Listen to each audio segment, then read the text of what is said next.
जय माता जी की साहब। मैं रघुवीर सिंह राजावत कुर्डया।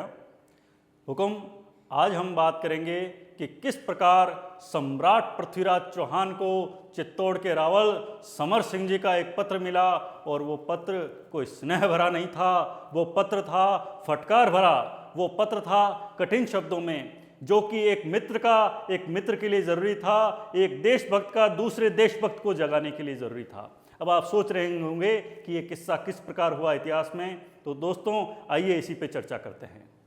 हुआ कुछ ऐसा कि कन्नौज के महासंग्राम के बाद में पृथ्वीराज चौहान संयोगिता में हो चुके थे, और चूंकि उनकी शादी को अभी ज़्यादा समय नहीं हुआ था, इस वजह से उन्होंने दरबार में जाना कम कर दिया था, और जो ज़्यादातर उनके वीर सामंत थे वो युद्ध क्षेत्र में, रण क्षेत्र में काम आ चुके थे, और जो कुछ बचे खुचे वीर सामंत थे उनसे भी पृथ्वीराज चौहान जो है समय समय पर नहीं मिल पा रहे थे। इसके अलावा सबसे बड़ा खतरा ये था कि मोहम्मद गोरी अपनी हार का बदला लेने के लिए वापस दिल्ली पर कूच कर रहा था। इधर सम्राट के बार बार अपने राजा के दर्शन जनता नहीं कर पा रही थी, इसलिए जनता व्याकुल हो चुकी थी, और युद्ध क्षेत्र की कोई भी तैयारियां नहीं चल रही थी। जो अखाड़े थे वो बिल्कुल सुने पड़ चुके थे। जब इस बात का ज्ञात चंद्रबरदाई को हुआ तो वो अपने स्वामी को इस बात की जानकारी देने के लिए उनके अंतःपुर में पहुंचे, लेकिन उन्हें भी उनके अंतःपुर से निकाल दिया गया। और जब एक स्वामी भक्त चंद्रबरदाई कुछ नहीं कर सके तो चंद्रबरदाई को एक युक्ति सूझी, और वो तुरंत चित्तौड़ के लिए रवाना हुए, पर सम्राट पृथ्वीराज चौहान के रिश्तेदार के पास, उनके परम मित्र के पास में। और चित्तौड़ पहुंचकर चंद्रबरदाई ने रावण समर सिंह जी के समक्ष करुणामय तरीके से दिल्ली की जो स्थिति थी उसका काव्यात्मक रूप से ऐसा बखान किया कि रावण समर सिंह जी को दिल्ली की रक्षार्थ सेना लेकर आने का वचन देना पड़ा।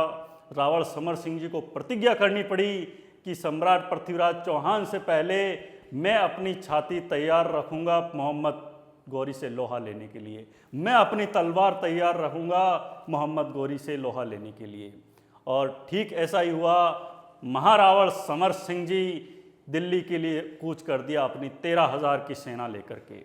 और इधर मोहम्मद गौरी जो अपनी पुरानी हार का बदला लेने के लिए दिल्ली की तरफ कूच कर रहा था, और उसके गुप्तचर उस समय बहुत ही ज़्यादा सशक्त हो चुके थे, जो समय समय पर दिल्ली में पहुंचकर भेष बदलकर दिल्ली की पग पग की खबर मोहम्मद गौरी को दे रहे थे। मोहम्मद गौरी के सामंतों ने मोहम्मद गौरी को समझाया कि इस समय सम्राट पृथ्वीराज चौहान भी दिल्ली की तरफ कम ध्यान दे रहे हैं, और अच्छा मौका है, इससे ज़्यादा अच्छा मौका नहीं मिलेगा। लेकिन उसे क्या ज्ञात था कि पृथ्वीराज चौहान ने दुश्मन अच्छे बनाए तो मित्र भी उससे अच्छे बनाए। इधर रावण समर सिंह जी चित्तौड़ से 13,000 की सेना लेकर रवाना हो चुके थे, जो कि मोहम्मद गौरी 30,000 की दक्ष सेना और हाथी घोड़े लेकर रवाना हो रखा था। लेकिन जब समर सिंह जी दिल्ली पहुंचे तो देखते हैं कि उनकी स्वागत करने वाला, उनकी अगवानी करने वाला वहाँ कोई नहीं था। इस बात को देखकर राजपूत का खून खौल उठा, लेकिन समर सिंह जी ने अपनी दोस्ती की मर्यादा के अंदर वो खून का घूंट पीकर रह गए कि ये क्या कि कोई मेरी स्वागत और अगवानी करने वाला नहीं है, और मैं यहाँ अपने मित्र के लिए 13,000 की सेना लेकर यहाँ पे खड़ा हूँ। वो खून घूंट पीकर रह गए, और वहीं पर दिल्ली के बाहर तंबू तानकर 2-3 दिन तक रहे। लेकिन जब उनका सब्र का बांध टूट गया तो समर सिंह जी ने एक संदेशवाहक कबूतर के जरिए एक पत्र लिखकर सम्राट पृथ्वीराज चौहान की महल की तरफ भेज दिया। और वो पत्र जैसे ही सम्राट पृथ्वीराज चौहान को मिला, और वो हतप्रभ रह गए कि ये क्या, दिल्ली में इतना कुछ हो रहा है, मुझे इसकी जानकारी नहीं। और रावण समर सिंह जी चित्तौड़ जो है दिल्ली के बाहर 2-3 दिन से, और मुझे किसी ने बताया नहीं। वो तुरंत अपने महल से निकले और रावण समर सिंह जी के समक्ष पहुंच गए अपना स्वागत के लोग लेकर के। बहुत उनका स्वागत किया गया, बहुत उनकी आवभगत की गई, लेकिन रावण इस तरह से मानने वाले नहीं थे।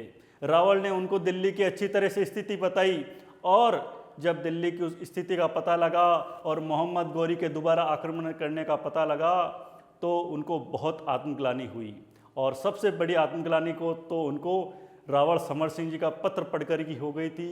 तो कुछ इस तरह से पृथ्वीराज चौहान को, सम्राट पृथ्वीराज चौहान को, उनके परम मित्र और रिश्तेदार चित्तौड़ के रावण समर सिंह जी का एक पत्र मिला जो कठिन शब्दों में था, जिसको कि यूं कह सकते हैं एक तरह से फटकार भरा शब्द था, जिससे पढ़कर पृथ्वीराज चौहान को कुछ चीज़ों का समझ में आया। लेकिन हो सकता है उस समय तक काफ़ी देर हो चुकी थी। लेकिन ये एक मित्र के प्रति एक अपनापन था, एक रिश्तेदार के प्रति अपनापन था, जो उन्होंने अपने मित्र को, अपने रिश्तेदार को इस तरह का एक पत्र लिख करके जानकारी से अवगत कराया। तो ये था किस्सा, सम्राट पृथ्वीराज को एक फटकार भरा पत्र लिखा गया रावण समर सिंह जी के द्वारा। इसका जय माता जी की साहब।